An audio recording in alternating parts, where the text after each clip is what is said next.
지금 강의를 시작할 텐데 한국 교회사를 강의하는 것은 우리 유명하신 유금주 박사님께서 한국 교회사를 지금 잘 강의하고 계시기 때문에 나는 특강 형태로 그래서 한 달에 한 번 정도 짧은 시간 한 1시간 반 정도 그렇게 강의를 하려고 합니다. 그러니까 제가 한국 교회사를 뭐 쭉 해서 말할 수도 없는 거고 혹시 그러니까 역사를 어떻게 보느냐 이제 그런 거를 되게 말씀드리려고 합니다. 자, 제가 여러분들 처음 만나시니까 재미난 얘기를 먼저 시작할 텐데 대개 병원에 입원하면은 잠자기가 아주 힘들죠. 뭐 좀 잠자려고 하면은 누가 오고 또 와서 깨우고 뭐 그래서 잠 못 자고 이제 그러는데 어떤 환자가 이제 밤에 잠에 깊이 들었어요. 그런데 밤중 아주 잠을 잘 자고 있는데 간호사가 와서 깨우는 거예요. 깨우면서 하는 말이 지금 수면제에 먹을 시간이다 그거야. 여러분들 이 말을 듣고 나서 생각하기를 어디 이 간호사가 잘한 거예요 못한 거예요. 예? 대개 제가 얘기하면서 들어보면은 이 간호사가 잘못했다 그런 사람이 많고 또 잘했다는 사람도 있고 그러는데 제가 보기에는 두 사람 다 맞는 것 같아요. 나도 뭐 병원에 입원해 봤지만은 병원에 가면은 잠자기가 아주 힘들죠. 조금 자려고 하면은 또 이제 그 친구가 오고 뭐 전도사님이 오고 목사님이 오고 그래서 잠을 자기가 아주 힘든데 그러니까 밤중에 이제 고운하게 잠을 자고 있잖아요. 그러면 된 거 아니에요?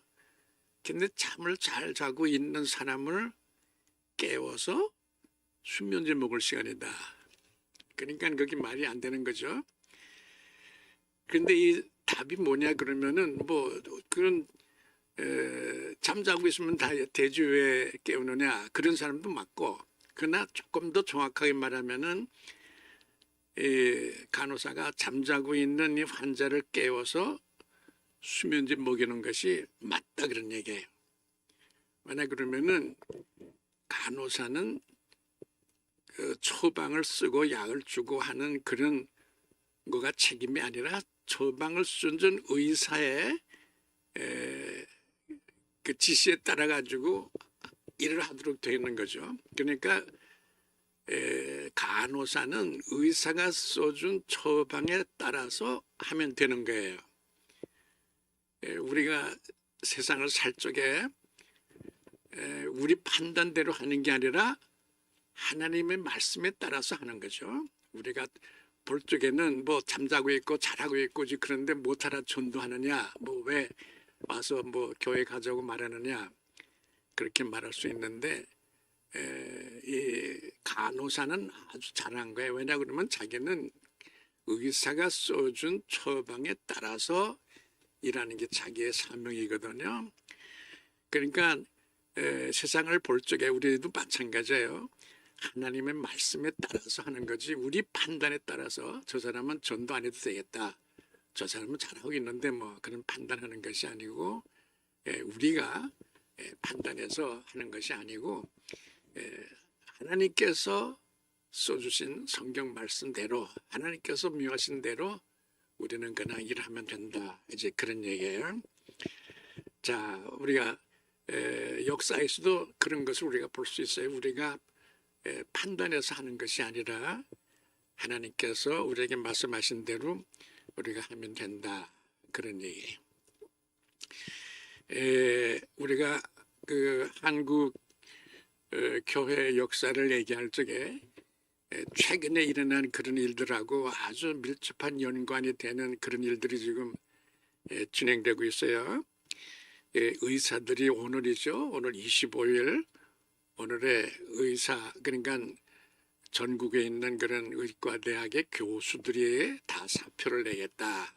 그런 시간이 지금 오늘인데 오늘 뭐 어떻게 될지 모르지만은 어떤 신문에 보니까 제일 처음에 연세대학교 세브란스 병원 내 의과대학 교수들하고 성모병원들 이렇게 딱 나서요.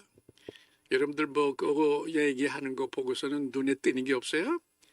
다 기독교 기관이죠. 성모병원 그리고 세브란스 병원에서 의사들이 떠났고 그리고 이제 의과대학 교수님마저도 오늘 떠난다 그런 얘기죠. 근데 이상하죠. 좀 기독교 대학 병원 그리고 성모병원 뭐저 카톨릭 대학이겠죠. 그런 성모병원 이런 기독교 대학의 병원에서 교수들이 환자들을 두고 아픈 사람들을 두고 수술할 사람들을 두고 떠난다. 그런 말이 우리는 이해가 안 되는 거죠. 예?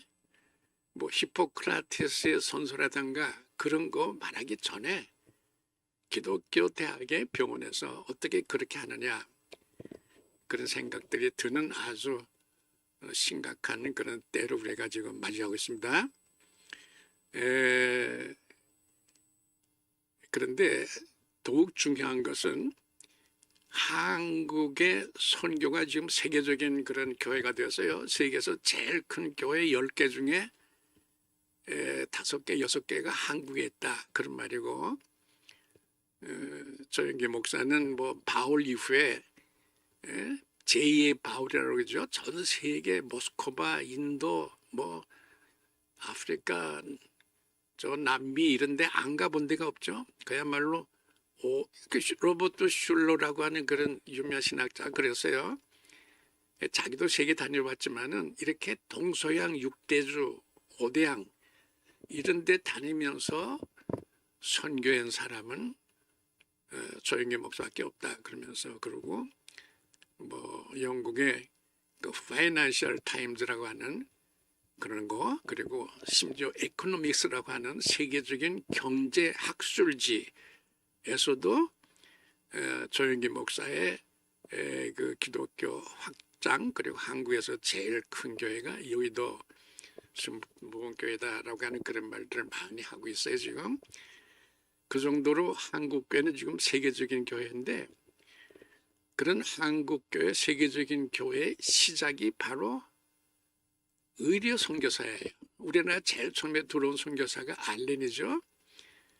알렌이 1884년 9월 20일 인천에 도착했죠. 그래서 2, 3일 걸려가지고 서울에 왔어요. 서울에 와가지고 미국 공상원에 갔어요. 미국 공상원에 가니까 미국 그 공사관 너무 반가워서 그때 한국에 외국의 공사관들이 많았거든요. 일본, 뭐 미국, 영국, 플러스 독일, 이태리 이런 여러 나라의 공사관들이 있었지만은 이 서양 사람들의 또 공사관의 직원들도 꽤 많았죠. 그런데 서양 병원이 없었어요. 의사들이 없었어요. 그러다가 의사가 오니까 너무 좋아가지고 그 미국 그 공사관에서도 말할 거 없고 한국에 나와 있는 여러 서양 그 공사관 심지어 일본 공사관에서도 쫓아도 우리 공사관에 부속 공의가 돼달라. 그래서 그 다음날 이제 그 서울에 와서 미국 공사관에 찾아가자마자 미국 공사관을 비롯한 여러 공사관의 공의라고 하는 자격으로 서울에 머물러 있게 됐어요. 그리고 고종을 만났을 적에도 고종 가서 만나서 인사했거든요. 그 미국 공사 후투가 데려가서 미국에서 온 의사다 그러니까 고종이 그 뭐하는 너 직업이 뭐냐 물어보니까 선교사로 물론 왔지만은 그때 뭐 선교사 이런 말 하기가 어려우니까 의사다 그런 말 했어요.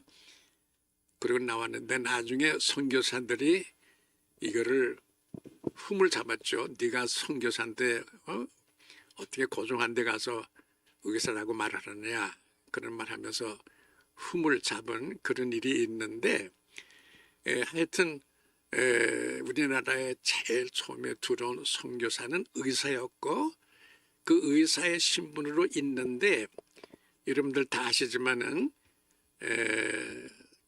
그 알렌에 들어온 해가 1884년대 그해 12월 4일에 저 유명한 갑신 정변이라는 게 생겼죠.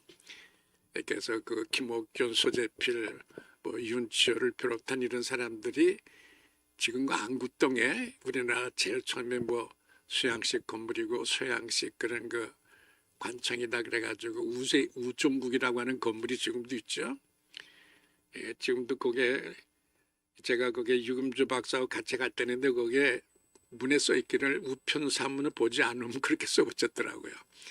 우체국이 우종국인데 사람들이 우종국이라고 하시니까 우체사물을 볼 줄 알고 올까봐 그렇게 썼는데 그건 우리나라에서 그래도 뭐 모양은 반드시 그런 건 아니지만은 뭐 동양 성향 이렇게 형식을 합한 거지만은 어쨌든 우리나라 최초의 그런 소양식 건물이고 소양식 기관이 우체국 우종국이 세워진 거예요.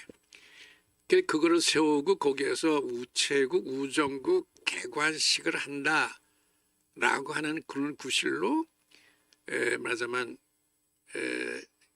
개혁운동을 전개하는 정변을 일으킨 거예요. 거기서 김옥균이 주도로 소광범 이런 사람 주도로.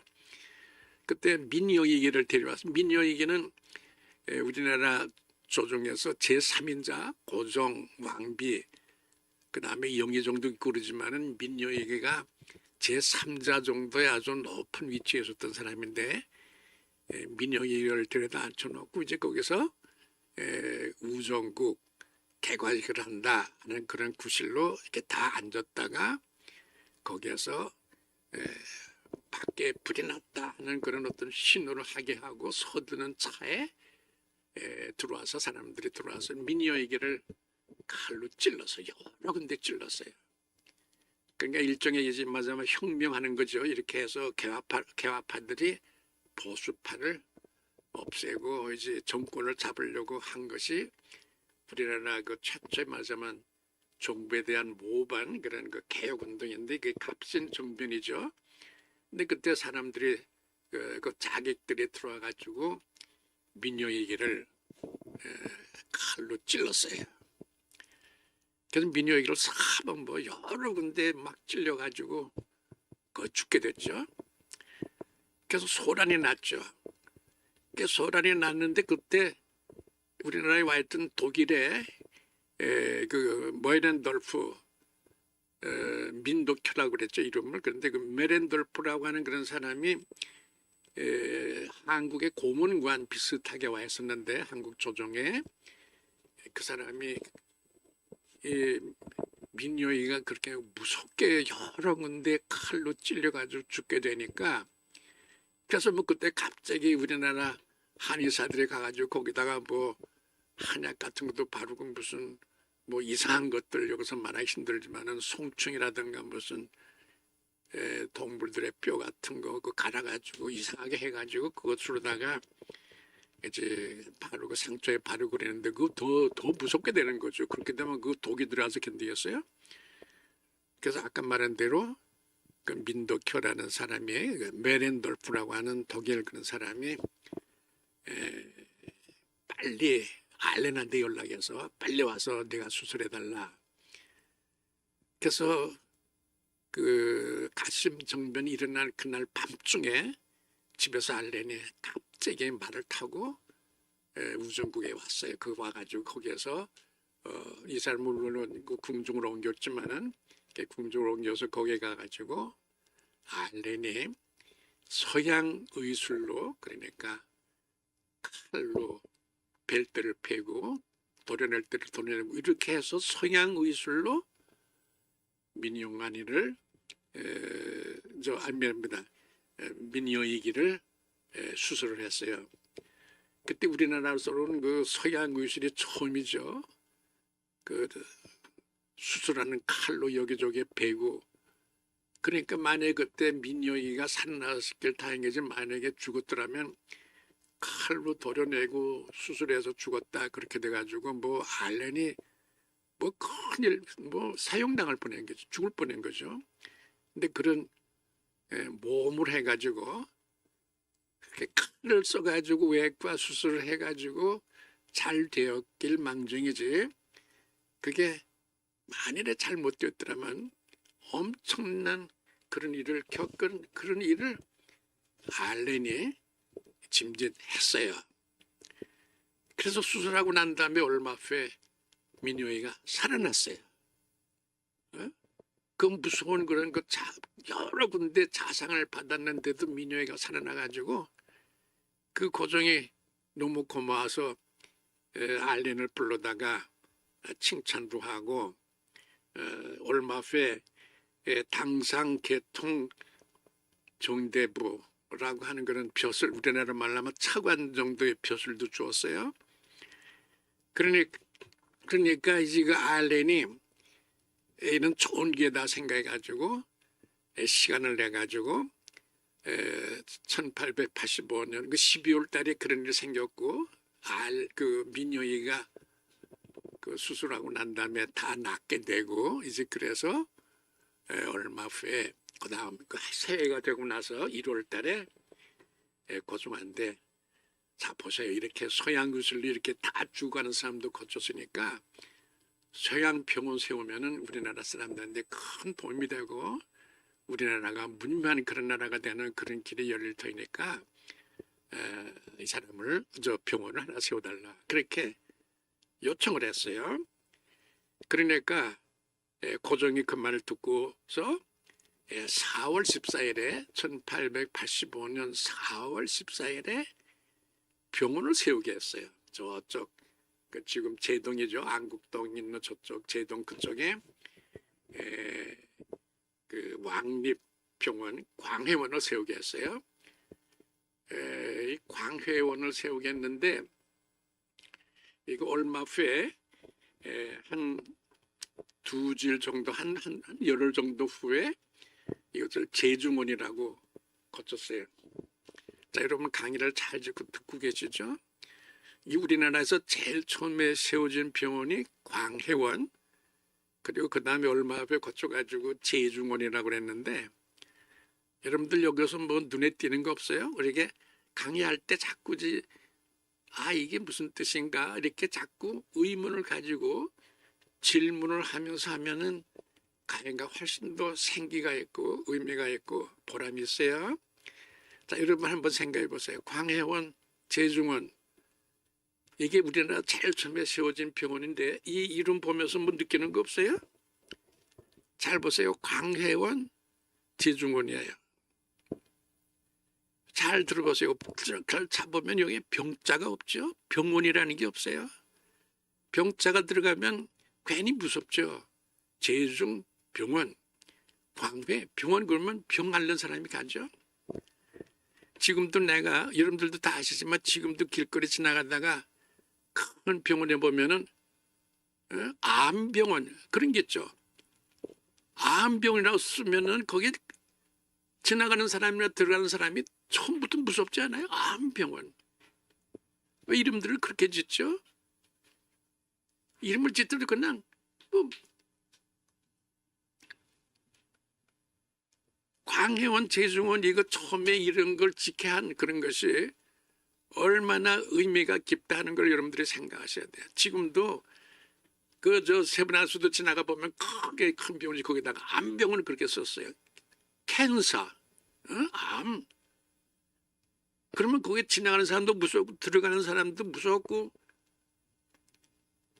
처음에 선교사들과 우리 고종 임금의 깊은 뜻을 여기서 이해할 수가 있어요. 광해 병원이 아니에요.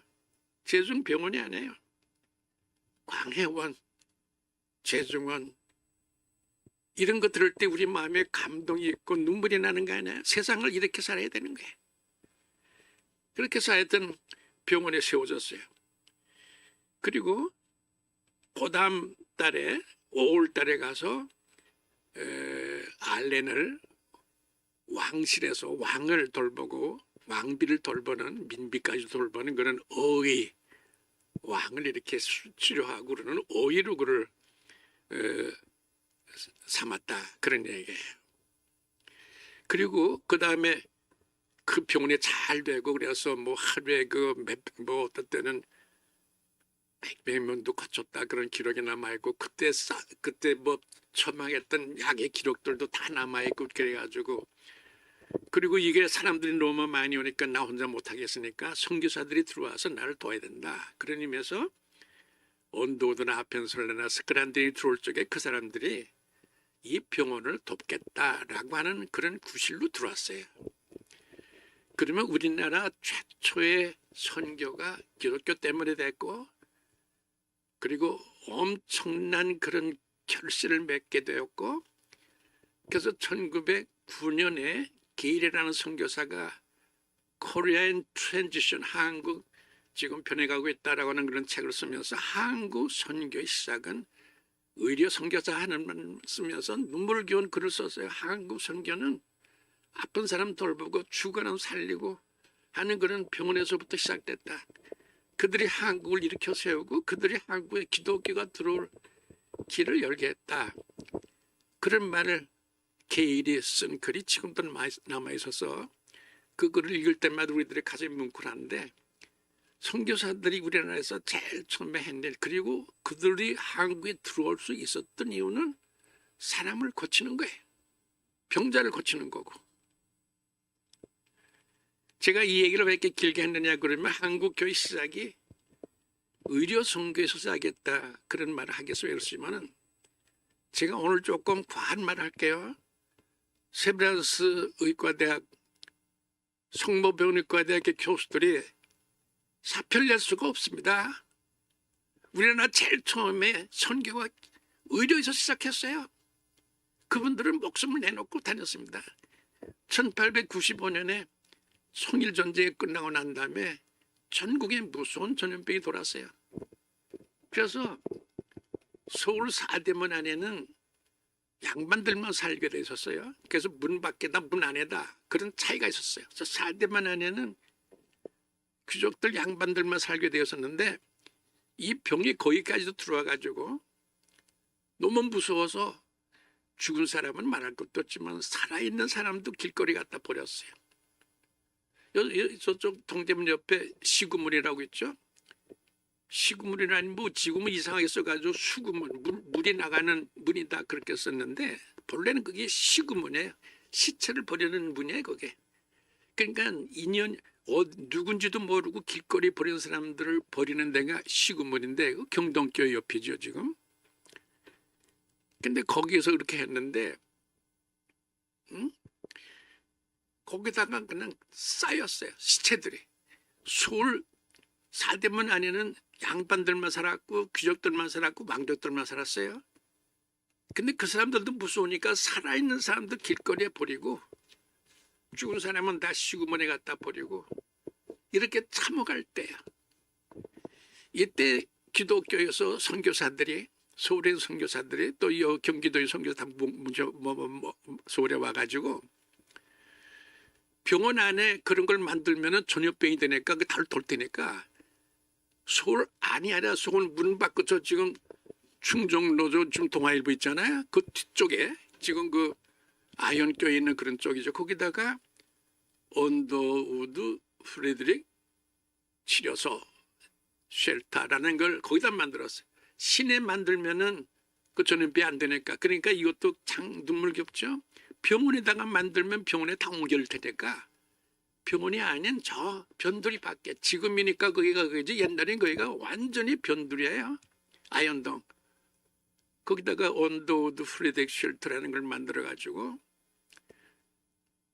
양반들 자식들을 양반들이지만 다 길거리에 버린 시체들 길거리에 갖다 버린 환자들 다 데려다가 시체는 씻어서 수의를 입혀서 장례를 지내고 아픈 사람들은 다 치료 치료 몸도 다 씻기면서 옆에서 치료해주고. 이 전염병 의사들은 안 걸려요? 의사들도 걸리죠. 근데 그 사람들이 목숨을 내놓고 시체들 갖다가 씻어서 장례에서 지내주고 환자들 데려다가 치료해주고 자기들은 병에 안 걸려요? 어? 귀족들이라고 하는 왕족들이라고 하는 사람조차도 가족들을 버리고 시체를 버리고 환자들도 버리고 하는 그런 세상이에요. 근데 그 사람들 다 데려다가 이렇게 고쳐주고 그 엄청난 사람들을 고쳐줬어요. 그래서 이게 미국에서 의과대학 어느 대학 하버드인가 무슨 뭐 만체스터인가 하는 그런 대학 그 대학에서 의과대학에서 물어봤어. 무슨 약을 썼길래 낫느냐고. 그래서 이쪽에서 써보내서 이런 약 썼다고 이런 거 썼다고 보니까 낫지도 않는 그런 비양야 약들에. 근데 그거를 한국에서 써가지고 그 사람들 다 고치고 그랬다 그런데 제 말씀의 핵심은 우리나라 최초의 선교가 의사들이 시작했고 병원에 시작했다고 해. 근데 지금 병원에 성공회들이 교수들이 떠나요. 환자들을 두고 떠나요. 다른 데는 몰라도 세브란스하고 성모병원은 그렇게 하면 안 되죠. 응? 왜 성모병원 그리고 세브란스 병원이라는 이름을 써요? 세브란스라는 이름은 1902년에 미국의 거부 세브란스라는 사람이 어마어마한 돈을 줘가지고 그걸로 남대문 밖에 병원을 지었어요. 본래 서울역 앞에 지금 대우병원 대우 건물 자리에다가 있었는데 거기 그 세브란스가 준 돈으로 세브란스 병원을 세웠죠. 근대식 병원이죠. 서울에서 처음 세운 병원이죠. 그런 병원을 허물면 안 되죠.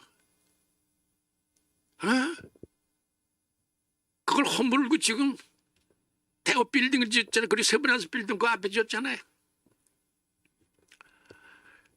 그런 건물들 보존해야죠. 우리가. 우리가 보존한 게 뭐예요? 좀 우리 선교사들이 의료 선교사들이 그런 어려움과 아픔과 죽음 속에서 그야말로 헌신적으로 이렇게 해서 사람들을 고치고 우리나라 선교 시작했고 그래서 기독교가 정착한 거예요. 기독교 우리나라에서 잘 된 게 그냥 편안하게 전해서 기독교 된 것 같아요. 엄청난 희생 그야말로 생명을 돌보지 않고 나서서 새벽에 밤중에 뛰어다니면서 시체를 옮기고 환자들을 데려다가 씻기고 고쳤던 이런 사람들이 위해서 우리나라에 기독교 시작하고 그리고 그렇게 해서 우리나라가 지금 세계에서도 이름난 교회가 된 까닭이 그 나이 가서 됐겠어요? 여러분 지금 세계에서 제일 거대한 힘을 가진 교회가 한국교회예요. 그래 한국교회가 저절로 됐겠어요? 네? 이런 헌신적인 그런 사람들이 위해서 이렇게 된 건데 지금 세브란스 병원과 성모병원의 의사들이 떠나요. 오늘이 마침 그날입니다. 떠난다고 한 날이에요. 네? 지금 바깥에서 어떻게 돌아가는지 모르겠어요. 뭐 어저께 뭐 갑자기 윤 대통령하고 한동훈 씨가 만났다 그런 말이 있어서 어떻게 돌아가는지 지금 모르겠어요. 어떻게 돌아가는지 모르겠지만은 어떻게 우리요 다 각자는 책임을 가지고 삽니다. 의무 가지고 사는 거예요. 사명 가지고 사는 거예요. 의사들이 환자 돌아본다라고 하는 거는 뭐 상식이에요. 그거는 뭐 의사 세계에서 상식. 그러나 한국에서는 이 기독교의 뿌리가 기독교의 계보가 기독교의 생명줄이 초대 의사들의 헌신적인 밤잠 못 자고 목숨을 내놓고 다니면서 했던 그리고 위험을 무릅쓰고 했던 그런 의료 선교사들 병원 때문에 한국교회가 세계적인 교회가 됐다라고 하는 것을 우리는 다시 한번 확인하고 지나가는 것이 됐으면 좋겠다 그런 얘기예요. 여러분 한국에서 기독교의 창세기는 의료 선교고 그리고 연세대학교 의과대학이에요.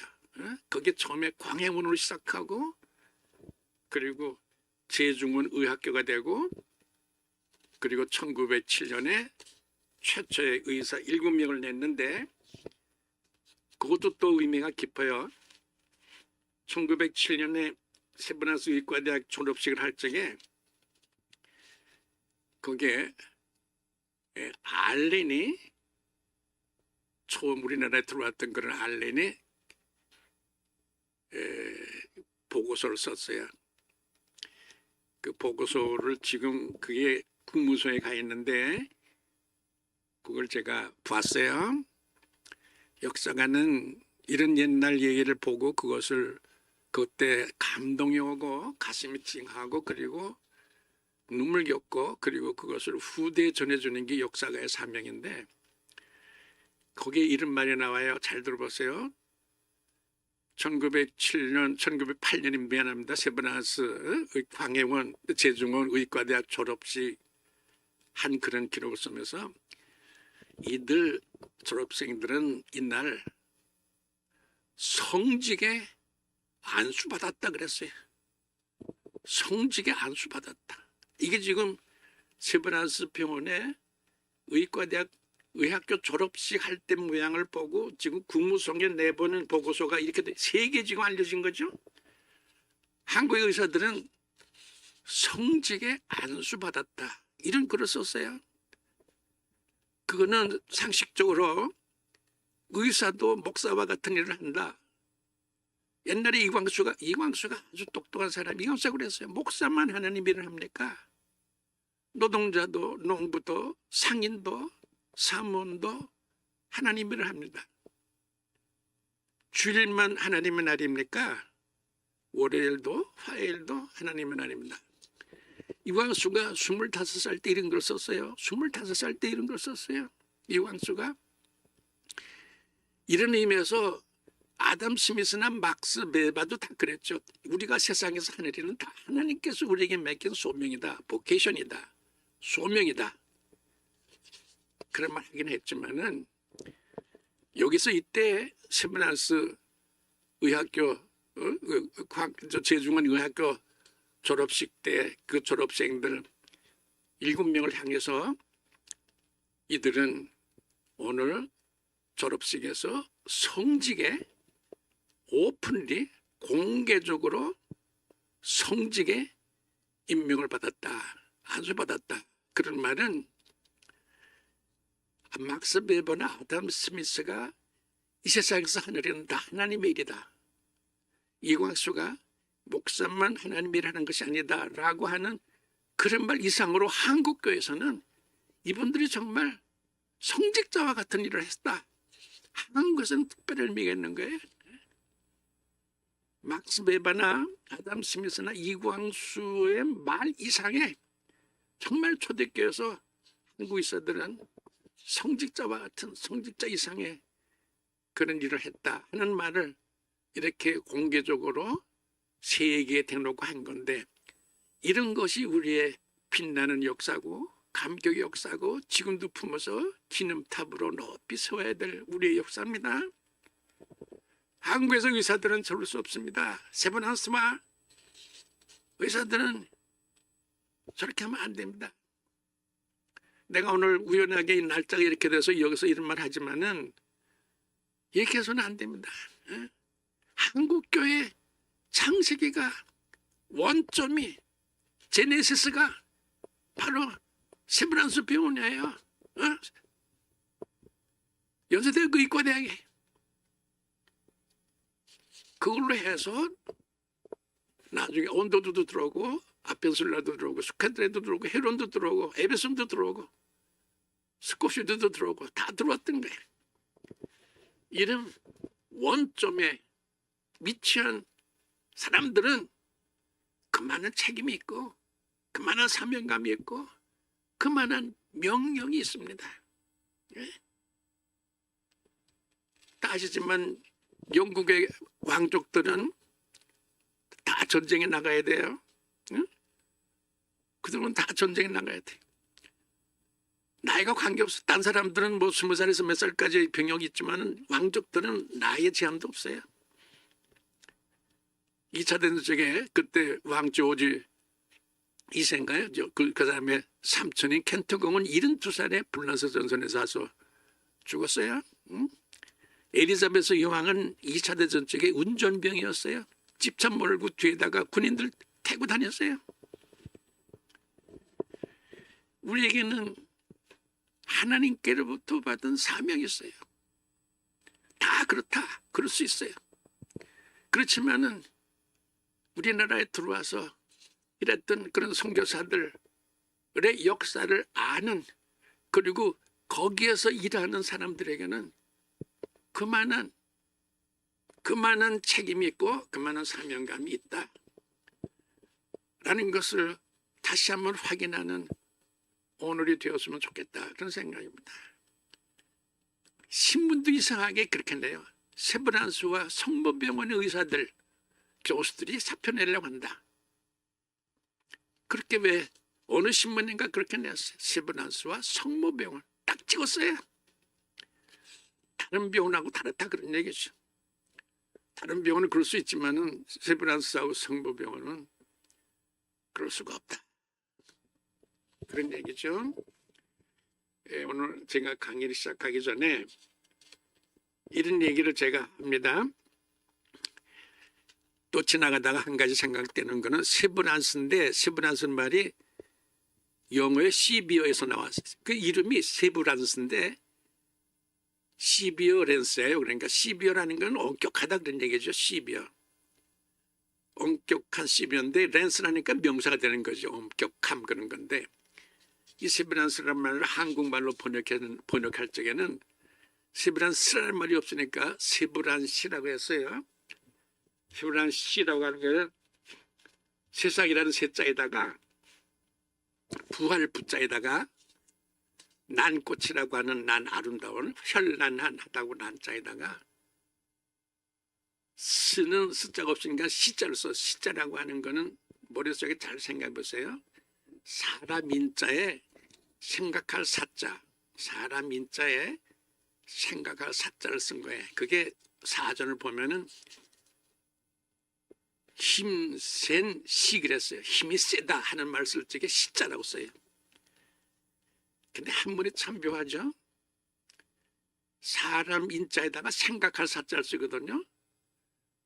그게 힘이 세다는 시자인데 한문 참 의미가 심각해. 이 보세요, 글자를. 사람이 생각할 때 힘이 있다, 그에. 저쪽 유럽에도 그랬죠. 거기 또 이루었으면 나는 생각하기 때문에 존재한다, 그런 말 했는데 한국에서는, 한문에서는 생각한다, 그런 나는 힘이 있다, 그런 얘기예요. 사람이 생각할 때 힘이 있다. 이 힘센 시자인데 시번한 시예요. 그러면 그 한문에 참 좋죠. 세상을 부하고 아름답게 하고 힘있게 하는 게 세브란스야. 얼마나 이름이 좋아요. 세상을 부하게 하고 아름답게 하고 그리고 힘있게 하는 그런 게 세브란스 병원의 역할이었어요. 역할이고 지금도 마찬가지. 제가 오늘 우연하게 한국교회 초대사하고 그리고 오늘의 사태가 이렇게 딱 맞물리기 때문에 이런 말을 제가 길게 했는데, 한국에서 의료는 그만한 의미가 있었고, 그리고 한국 선교 시작은 이렇다, 그런 거고, 여러분들 혹시 시간이 있으면은 그 제임스 게일의 코리아 인 트랜지션, 거기에 보면은 한국이 어떻게 변했는가 그런 책을 게일이 썼는데, 거기에 쓰면은 의사에 대한 얘기가 쓰는데 길게 썼어요. 눈물이 나요. 우리도 그런 글을 쓰고 그런 글을 보면서 삽시다. 이런 것들이 금자탑이에요. 한국교회의 금자탑이야. 이렇게 시작했고 이렇게 보고, 그리고 우리는 그런 것들을 크게 새겨서 기념탑으로 대수록으로 높이 세우는 그런 일들을 했으면 좋겠어요. 역사라는 거는 그런 거 하는 거가 역사라는 거예요. 서대문에 혹은 광화문에 미국 워싱턴에 있는 독립기념탑처럼 워싱턴에서는 그 탑 이상으로 높이지면 안 돼요. 뭐든지 그 탑이 제일 높고 탑 이상 높이지면 안 돼요. 우리도 가면에 그런 거 하나 크게 세우도록 하십시다. 한국 기독교 출발이. 게일의 그런 말들 거기다 써놓고 그리고 그것을 기념하는 그런 나라가 돼야 우리도 세계에서 제일 거대한 기독교 국가, 세계 10대 교회에서 6개가 한국에 있는 거대 기독교 국가의 면목과 신분과 사명감을 다하는 그런 나라가 될 거다. 그런 생각이 들고 오늘 우리가 한국 교회의 역사를 시작하면서 이런 말 하게 된다. 그런 얘기입니다.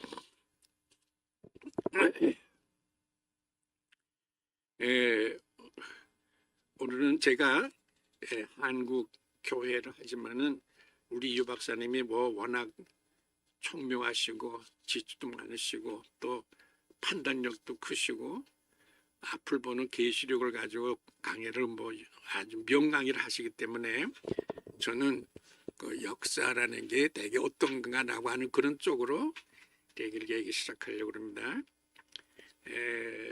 한국 교회사를 하기 전에 저는 또 뭐 앞으로 4시간 정도 할 텐데 그래서 역사라는 게 뭔가 그런 얘기 그리고 기회 있으면 한국 교회사를 이제 몇 가지 찍어서 말씀드릴 텐데 역사가 뭔가라는 그런 얘기를 조금 해보면 좋겠어요.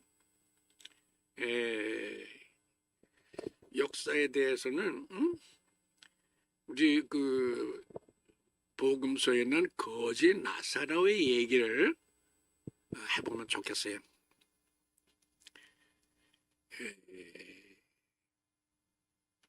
성경에 그 나사로라는 이름을 가진 사람이 2사람이 나오죠. 하나는 그 막달라 마리아의 형제인 그런 그 나사로. 그래서 무덤에 들어간 걸 다시 살려내는 부활하게 한 그런 것을 예수님께서 하신 그 나사로가 있고 또 하나는 거지 나사로가 있어요. 부잣집 문에 앉아가지고 그 걸식하던 그런 거지 나사로가 있는데 이 지금 역사에 대해서 얘기하려고 하는 것은 이 2번째 나사로의 얘기예요.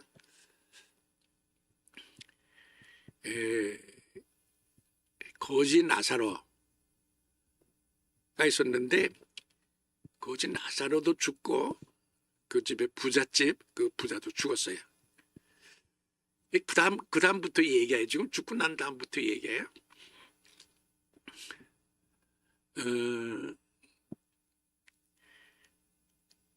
이 부잣집 부자가 죽고 나서 저 지옥에 떨어져서 멀리 바라보니까 저쪽 강 건너 쪽에 있는 천당에 그 거진 우리 집 그 문턱에 앉아가지고 그 더럽게 그러고 겨우추는 거나 얻어먹고 있던 그런 거지가 하얀 옷을 입고 영광 중에 아브라함의 품에 안겨 있잖아요.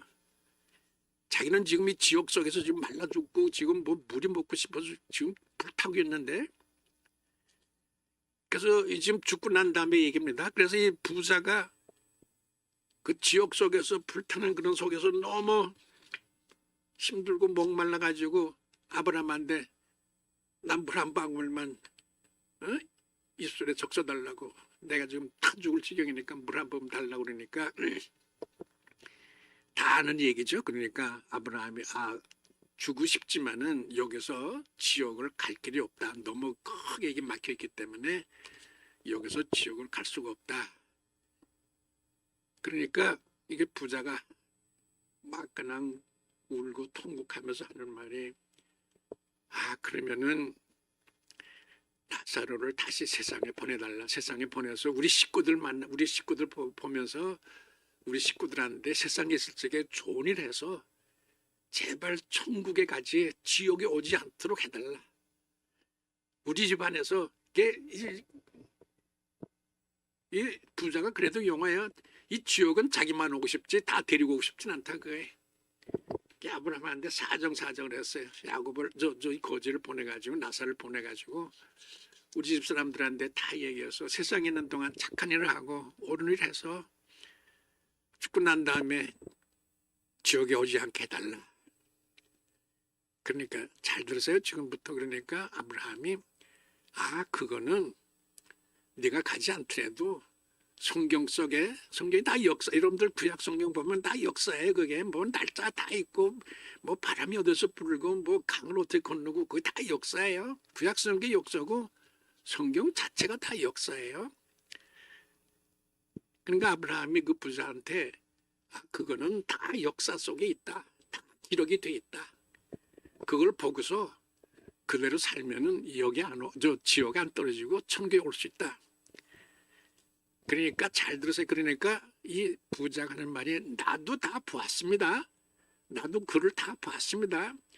그러나 만일에 죽었던 나사로가 살아서 돌아가서 실제로 자기가 겪은 일을, 본 일을, 실황을, 실제 상황을 얘기해 주면은 우리 집 사람들과 마찬가지로 나도 다 읽었는데 그 읽은 것 말고 이렇게 직접 보고 지금 직접 경험한 걸 가서 얘기하면은 우리 집 사람들이 다 듣고 놀라서 그렇게 하겠다 할 거 아닙니까? 그러니까 여러분들 이제부터 정말 잘 들으세요. 그러니까 아브라함이 이렇게 말했어요. 역사 속에 있는 것을 믿지 않으면 지옥에서 살아서 돌아가도 믿지 않는다. 역사에 있는 것을 믿지 않으면 이 지옥에서 살다가 살아나서 이 얘기도 믿지 않는다. 무슨 얘기예요? 자, 이렇게 할 적에 교수가 이렇게 질문할 수 있어요. 역사가 어느 만큼 중요합니까? 이렇게 물어봐요. 그러면 이렇게 역사가 어느 만큼 중요한가? 죽었다가 지옥에서 살아나는 것 이상으로 중요하다. 죽었다가 지옥에서 들어가서 고생하다가 살아나는 것 이상으로 중요하다. 왜냐 그러면 아브라함이 말한 대로 지옥에서 죽었다가 살아나는 거, 성경을 믿지 않으면, 역사를 믿지 않으면 지옥에서 살아나도 믿지 않는다. 잘 들으셨죠? 죽었다가 살아나서 얘기한다 그건데 성경을 안 믿으면, 역사를 안 믿으면 죽었다가 지옥에서 죽었다가 살아나도 믿지 않는다 그러네. 그러면 역사가 어느 만큼 중요해요? 지옥에서 고생하다가 어떻게 살아나가는 거 이상으로 역사가 중요하다는 얘기. 이 얘기를 꼭 기억하셔야 됩니다. 역사가 그만큼 중요하고 성경 말씀이 그만큼 중요한데 성경 말씀이 곧 역사다. 그런 얘기예요. 응? 자, 이렇게 보면은 역사의 중요성이 얼마큼 크다라는 걸 알 수가 있는데, 이제 역사라고 하는 것을 얘기할 적에 역사에 대해서 여러분들도 혹시 저쪽 박윤식 목사라고 알아요? 박윤식 목사라고 한동안 뭐 이단이다 그래가지고 그랬던 사람이 있어요. 그분이 창세기 족보라는 글을 썼는데 그 사람이 거기에 대단한 글을 썼어요. 내가 그 글을 보고서 칭찬해 줬는데, 놀랍다고 말해 줬는데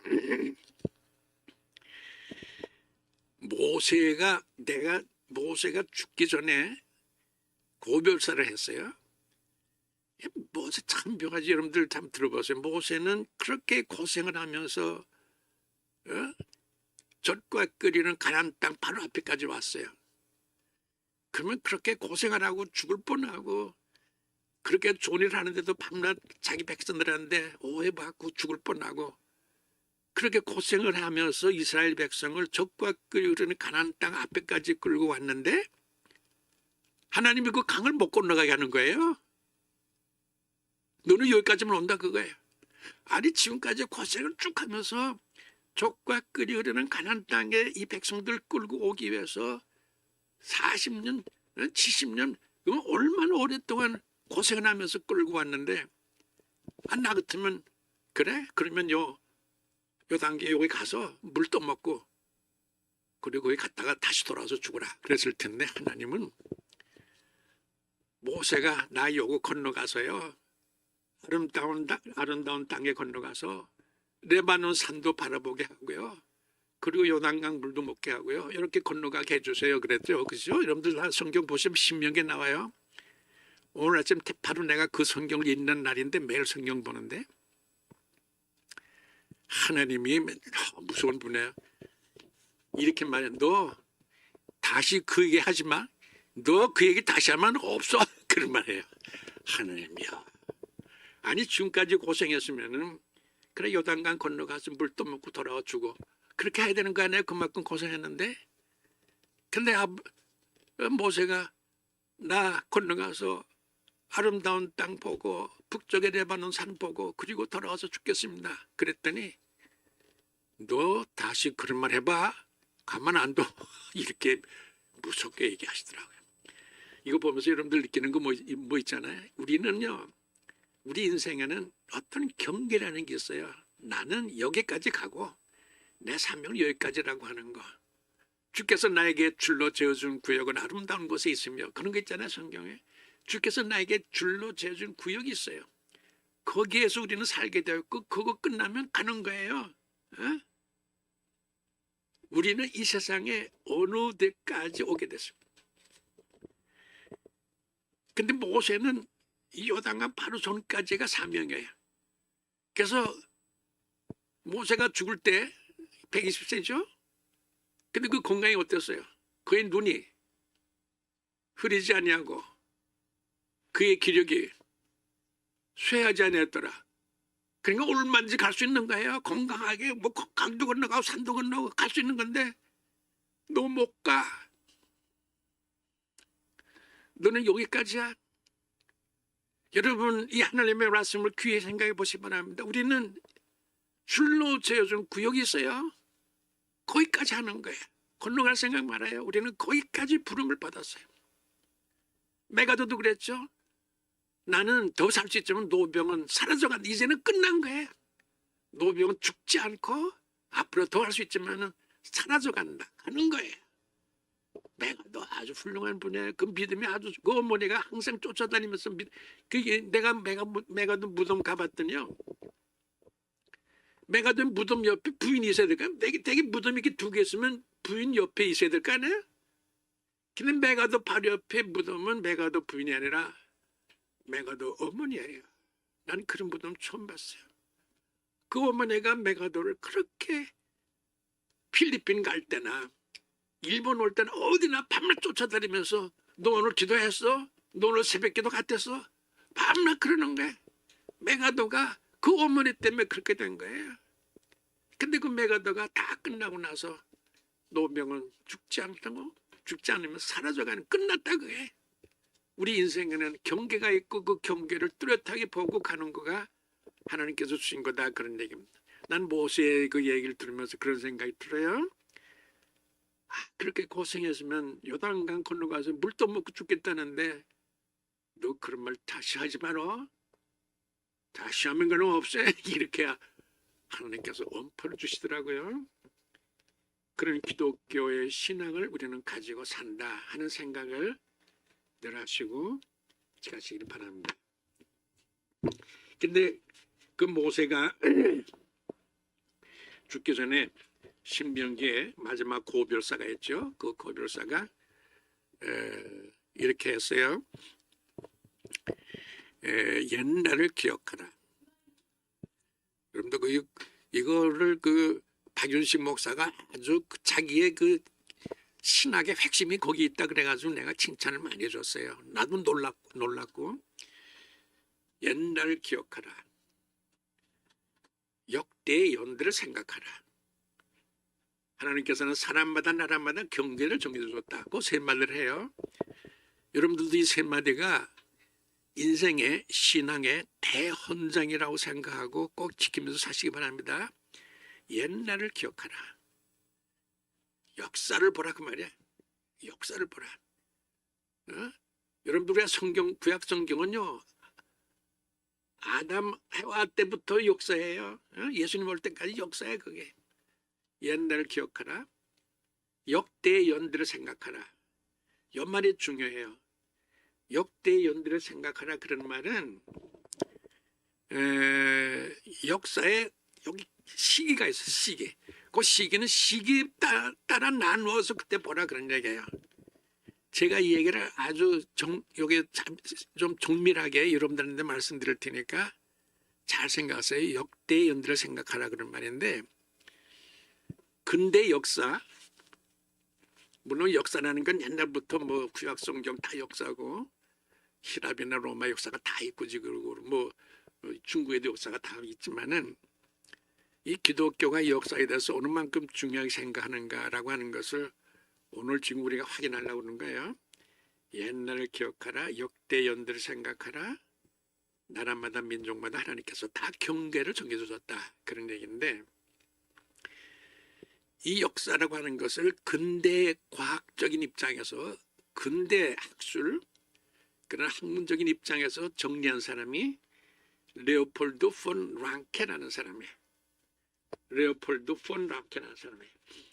그 사람이 역사학을 정립한 사람이고, 따라서 근대적으로 학문적으로 역사라고 하는 것을 정립하고 체계한 사람이 레오폴드 폰 랑케라는 사람인데, 목사예요. 대단한 학자고 목사인데, 그분은 성경에서 역사라는가 뭔가라고 하는 걸 그는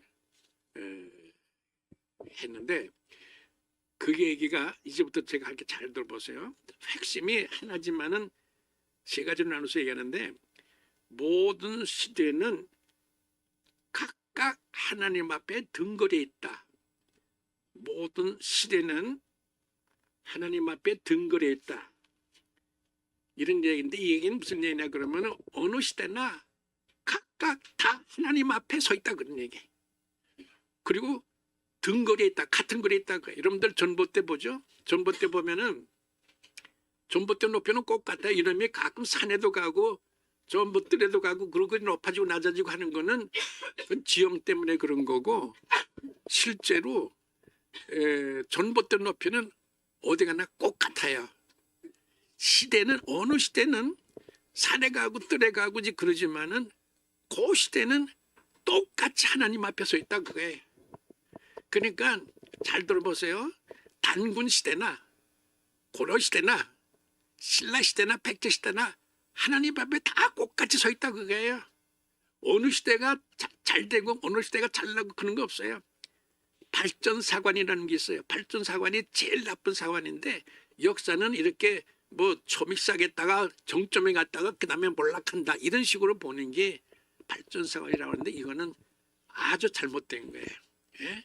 인생도요, 잘 들어보세요. 인생도 10대도 하나님 앞에 똑같이 10대가 최고야. 20대도 최고예요. 40대도 하나님 앞에 똑같아요. 60대도 마찬가지고 80대도 마찬가지. 우리나라에서는요, 잘못하면 20대가 최고야. 그래서 60대 70대가 돼도 20대를 바라보고 20대 흉내내고 살아. 아니에요. 20대는 20대 대로의 가치가 있고 40대는 40대 대로의 가치가 있는 거예요. 80대는 할아버지지만 80대 대로 그 가치가 있는 거예요. 각 시대는 하나님 앞에 등거리에 있다. 그게 각 시대는 하나님 앞에 다 같은 거리에 있어요. 어느 시대가 하나님께 갇혀 있고 어느 시대 하나님의 분대가 있는 거 아니에요. 우리가 일제시대 살아서 요새 친일파 그러는데, 일제시대 때는 우리가 일본 사람이에요. 헌법상으로는. 그때는 그렇게 밑에서 살았어요. 그것도 우리는 그렇게 살게 되었던 거예요. 그걸 지금 와서 뭐 친일파다 어쩌고 말이 안 되는 거예요. 그 시대는 그 나름대로 눈물 흘리면서 기도하면서 살았어요.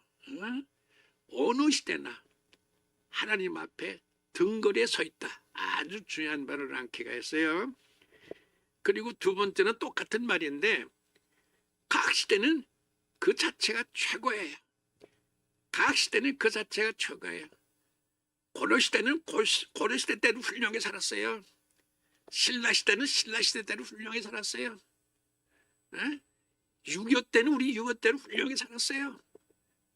2020년대 우리는 세계에서 지금 세계에서 5째, 6째, 7째 나라로 됐는데, 우리는 지금도 때로 또 훌륭하게 살아가고 있어요.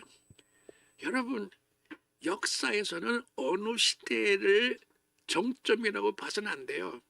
다 어느 시대는 각 시대가 각각 그 자체로서 최고다 그런 거예요. 아까도 말했지만은 고등학교는 대학 가길 수 있는 거 아니에요. 고등학교의 생 자체가 아름다운 거예요. 나는 일제 때 살아봤지만은 일제 때는요 고등학교가 최고예요. 고등학교 때가 그냥 최고예요. 대학은 그냥 좀 특수한 사람들이 가는 거고. 일본에는 고등학교 문화라는 게 있어가지고 고등학교를 훌륭하게 질질 산다는 그런 게 있었어요. 그것도 또 지나친 거예요. 고등학교는 고등학교대로, 대학교는 대학교대로, 또 사업할 때 사업대로, 40대는 40대대로 이렇게 살게 돼 있다. 그런 얘기예요. 그러니까 어느 시대가 우리 인생에서 최고의 시대가 없어요. 예를 들어서 나는 40대가 제일 좋았어. 그렇게 하는 게 아니에요. 40대가 우리가 뭐 빛나게 살았으면 또 50대 그 나름대로 또 빛나게 사는 거예요. 80대 늙고 힘들고 고단하고 기운이 없지만 그 나름대로 또 그 보람 가지고 훌륭하게 사는 거예요. 여러분, 역사는 그 나름대로 그 시대 각각 최고의 가치를 가지고 있다 그런 거예요. 예? 아까 말했지만은 역대 연대를 생각하라. 그것이 바로 그거다 그런 얘기예요. 다시 말하지만은 절대 20대 흉내내지 마세요. 왜냐하면 내가 지금 80대인데 80대 최고예요. 얼마나 좋아요. 어? 1인데 와서도 강연하라고 그러고 얼마나 자랑스러워요. 60대는 또 훌륭한 책을 썼고 또 20대는 해군에 가서 한국 6.25 전쟁 때 싸워서 공을 세우고 얼마나 좋았어요. 각각 시대가 최고다.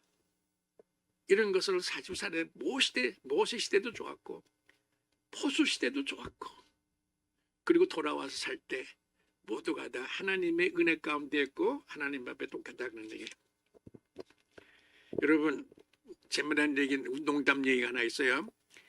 어느 상갓집이 있는데 여러분들 다 아실지 모르지만 상갓집이 있는데 그 상갓집에 다들 가서 이제 다 이름 쓰고 조의금 내고 그리고 그 영정 있는 데 가서 보고 어떤 데 울고 나오고 다 그러잖아요. 근데 어떤 사람이 어느 상갓집에 갔는데 이제 조의금 다 내고 이렇게 보니까 그 영정 있는 데 들어갔다 나오는 사람들이 다 웃음을 참지 못하고 나오는 거예요. 그래서 이 사람이 아니 남이 그 상갓집에 와가지고 저렇게 웃지 못해서 저러고 있으니 어떻게 된 건가? 나쁜 사람들이다. 예의가 없다. 그리고서 이 사람이 그 영정 있는 데 들어갔다가 자기도 웃음을 참지 못하고 나왔어요. 왜냐 그러면 이 할아버지가 80대 돌아갔었는데 사진이 없어가지고 100일 사진을 갖다 걸어놓은 거예요. 100일 사진. 여러분들 옛날 100일 사진 알아요? 남자아이들은 벌거벗기고 뭐 자랑스럽게 다 앞을 내다 보이게 하면 벌거벗기고 그 사진 이거 있잖아요. 그걸 80대 할아버지가 돌아갔었는데 그 사진을 갖다 걸어놓은 거예요. 그러니 얼마나 무서워요 그게. 그 상갓집에 가서 사람들이 웃음을 참지 못하고 나왔다 그런 얘기인데 이 얘기 알아들었었죠. 100일 때는 100일 때가 있고 80세 때는 80대가 있는 거예요. 80대가 100일 때를 부러워할 수 없고 100일 때 비슷하게 살겠다 할 수가 없는 거죠. 우리나라에서는 우리 동네 옛날에 아주 어떤 아주머니가 있었는데 60대 할머니인데 꼭 20대 처녀처럼 입고 다녀. 짧은 스커트에다가 그냥 이상한 그 스타킹도 신고 얼마나 보기 싫은지 몰라요. 60대는 60대가 자랑스러워야 돼요. 80대는 80대가 자랑스러워. 우리요 2조 때 욕하지만 2조 때도 훌륭하게 살았어요. 일제 때 우리가 어렵게 살았지만 그래도 한국 기독교의 순교자도 내면서 살았어요. 6.25 때 얼마나 어려웠어요. 그러나 그때는 훌륭하게 살았어요. 언제나 역사는 그 시대는 그 시대 나름대로의 최고의 가치를 가지고 있다. 이렇게 사는 게 중요하다 그런 거예요. 예. 자, 역사라는 게 그만큼 중요하다 그런 얘기인데 우리나라에 왔던 선교사들이요. 아까도 제가 말씀드렸지만은 선교사가 외국에 갈 적에는 최고의 사람들을 보내야 돼요. 우리나라의 선교사들은요, 미국이 그 선교사들이 외국에 나고 한국에 돌아왔기 때문에 미국의 허리가 휘청할 정도의 그런 거대한 인물들만 선교사로 갔어요. 예? 우리나라에 왔던 선교사들은요, 잘 들으세요. 미국에서는 서부 그러면 뭐 그 활동적이고 맞아만 진취적이고 그런 거 가는 것 같지만 동부 그래야 그게 미국에서는 상류에 속하는 거예요. 우리나라에 온 선교사들은요, 동부 출신의 다 명문가들이에요. 언더우드니 무슨 머페슨이 다 그 명문가들입니다. 헐버튼이. 그리고 다 명문대들 나온 아주 좋은 대 미국의 명문대들 나온 사람들이에요. 그리고 25살에 꽃 같은 그런 그 나이에 거기다가 또 그때 미국이 대각성 운동이라는 걸 해가지고 대각성 운동 해가지고 아주 성령을 받은 사람들이에요. 그러니까 보세요. 제가 첫째 동부에 명문가에 명문대학에 25살 정도의 꽃다운 나이에 그리고 대각성 운동에서 성령을 받은 이상의 더 최고 인물을 보낼 수가 없어요. 이런 사람들을 미국은 외국에 보냈어요. 그래서 우리나라에 온 사람들이요, 그냥 미국 사람들이 온 게 아니라 미국에 아까도 말씀드렸죠. 이 사람들이 한국에 오기 때문에 미국의 허리가 휘청할 정도의 거대 발랄한 총명한 빛나는 인물들이 한국에 온 거예요. 근데 그 대단한 인물들이 한국에 와서 자랑스럽게 뭐 뻗치고 선교하는데 선교가 안 되잖아요. 어? 이렇게 하면 뭐 대단한 인물들이 왔 건데 선교가 안 되잖아요. 그래서 5, 6년 동안 그렇게 애쓰다가 안 되니까 할 수 없이 중국에서 선교하고 있었던 네비우스라는 선교사를 불렀어요. 불러가지고 네비우스가 중국에 와서 오랫동안 선교하면서 겪은 역사를 배웠어. 그러고 나서 비로소 네비우스 방법이라는 선교 방법을 세우고 그 정책에 따라서 하니까 한국이 이렇게 된 거예요. 여러분 역사를 봐야 돼요. 내가 잘나서 내가 하는 그거가 최고가 아니에요. 헐버트가 중국에서 해서 실패도 하고 성공도 한 그런 대단한 그런 선교 역사를 배워가지고 그 경험들 그런 걸 배워가지고 비로소 한국의 선교사들이 큰 힘을 낼 수가 있었다 그런 얘기예요.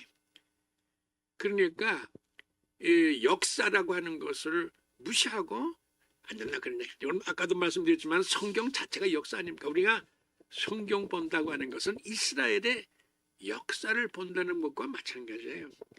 그런 의미에서 아무리 훌륭하고 똑똑해도 역사적인 지식 내지는 역사적인 사고 이런 것도 아까 말한 성경이나 또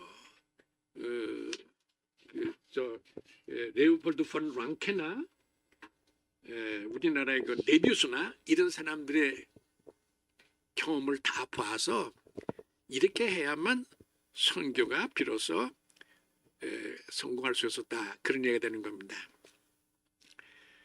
자 그리고 제가 이제 강의할 때는 질문들을 많이 하는데 질문을 해야 돼요. 여러분들 이렇게 우리가 지금 이거 온라인으로 하기 때문에 대면이 아니죠. 대면 하게 되면은 훨씬 더 좋은 점이 있고 또 질문도 많이 하고 저는 그래요. 또 우리 유 박사님도 질문 많이 하시는 걸로 알고 있는데 하여튼 질문을 많이 해야 돼요.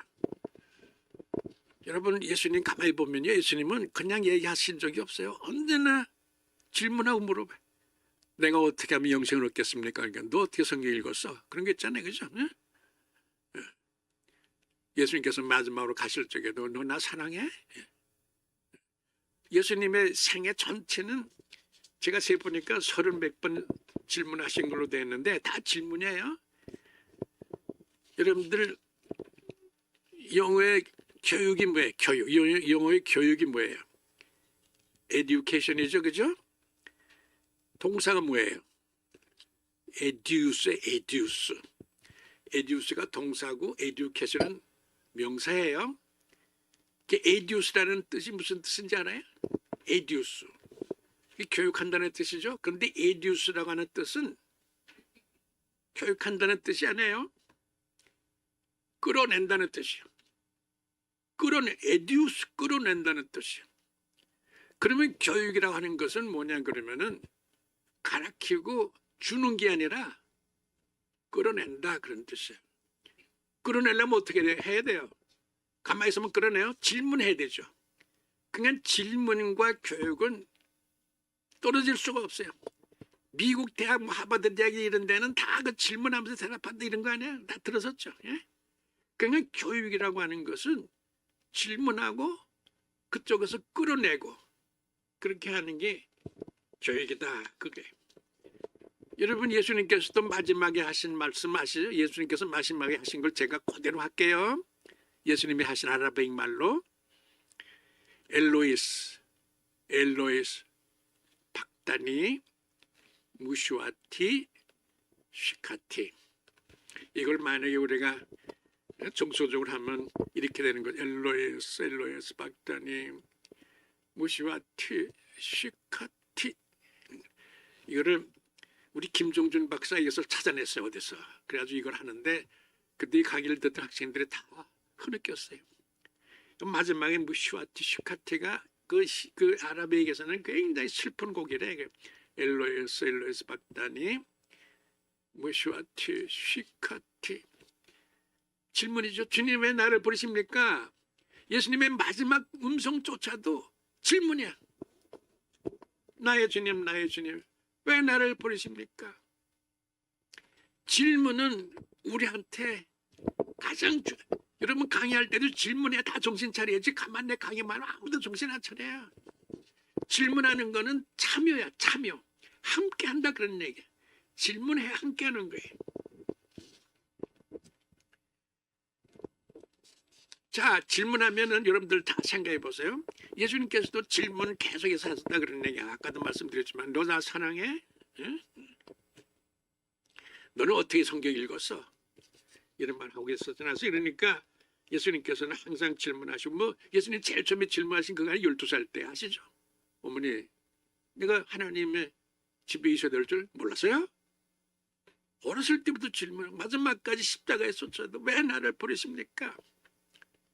여러분 언제나 질문하세요. 선생님께도 질문하시고 선생님도 질문하고 그래야 내가 거기에 함께 있어요. 질문 안 하면 함께 안 있어요. 첫째 질문에 함께 있고 둘째로는 질문하면은 내가 어머니 뱃속에서 어머니 젖 먹으면서부터 지금까지 가졌던 모든 지식이 지금 내 머릿속에 창고 속에 다 쌓여 있는데 다 지금 공폐가 나 있어요.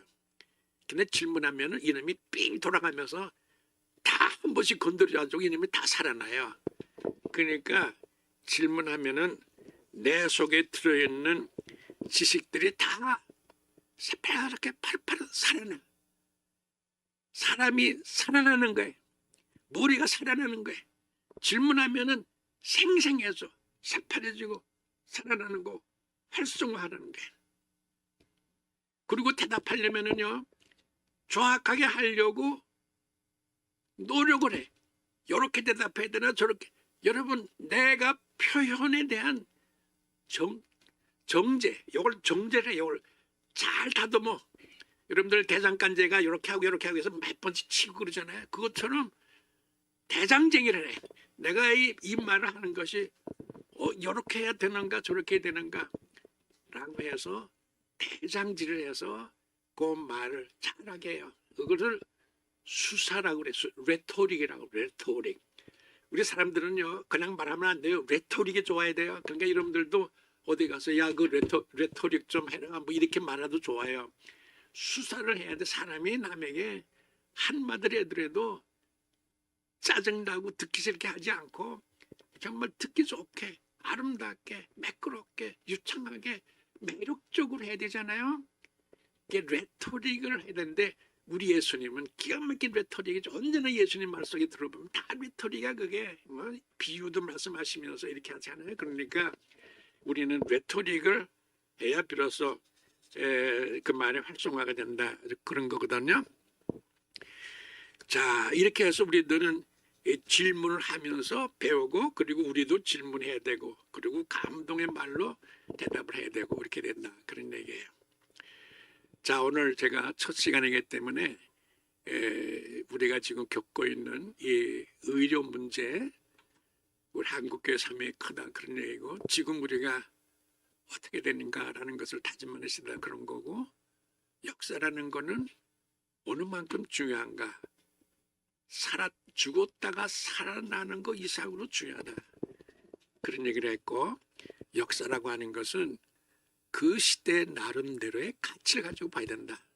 일제 때는 일제 때 입장에서 봐야 되고, 6.25 때는 6.25 때로 봐야 되고, 이렇게 해야지 오늘의 입장에서 보면 안 된다. 역사라는 것은 그런 의미에서 각 시대가 각각 독특한 정점을 가지고 있다.